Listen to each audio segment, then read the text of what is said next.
Mastercard adds USDC, RLUSD, and PYUSD to its settlement layer. Mastercard said it is expanding settlement to support regulated stablecoins, naming Circle's USDC, Ripple's RLUSD, and PayPal's PYUSD, with the capability spanning Ethereum, Solana, Base, Arbitrum, and the XRP ledger. The disclosure came through a June 3, 2026 post from CoinDesk citing the network. Settlement is the bank-to-bank leg of a card transaction, the step where money actually moves between the institutions on either side of a purchase, so the change touches infrastructure rather than a single cardholder feature. The timing sits against a soft crypto tape. Bitcoin traded near $67,160 on June 3, 2026, down 4.1% on the day, with Ether around 1 of 877, off 5.3%, and the Fear and Greed Index reading 27 fear per CoinMarketCap.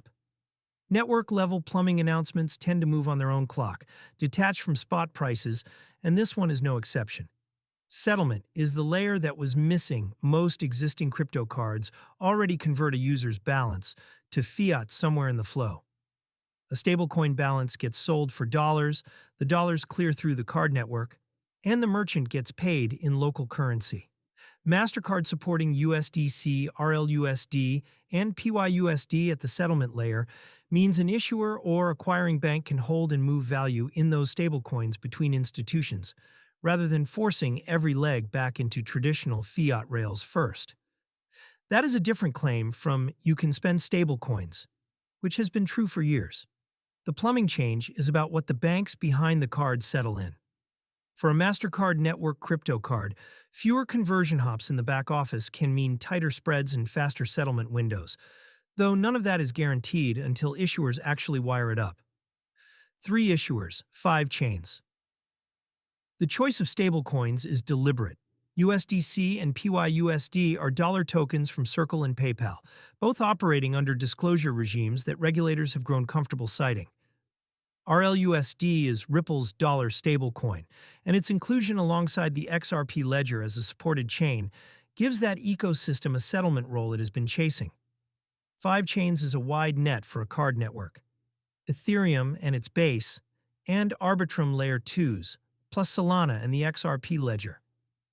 Each has different finality times and fee profiles, and Mastercard supporting all of them at once suggests the network wants optionality on where settlement actually lands, rather than betting on one chain. The word doing the heavy lifting is regulated. Mastercard is not opening the door to any token with a dollar peg. It is naming 3 issuers that publish reserve attestations and sit inside emerging compliance frameworks.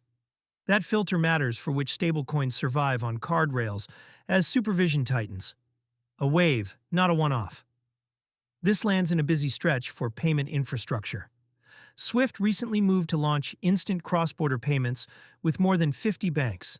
MoneyGram introduced its MGUSD stablecoin on Stellar for remittances, and the EBA and New York's NYDFS signed a memorandum to coordinate stablecoin oversight across the Atlantic. Read together, the through line is banks and networks treating stablecoins as a settlement asset, not a speculative one. For the broader crypto card market, the second-order effect is competitive. If settlement in USDC, RLUSD, or PYUSD trims back-office cost, issuers have room to either lower fees or raise rewards without eating the margin. The disclosed fee on a card is never the full cost. Network spread of roughly 0.5% to 0.9%, and the crypto to fiat conversion spread at the point of sale both sit underneath it. Cutting conversion steps is one of the few ways to shrink that hidden layer.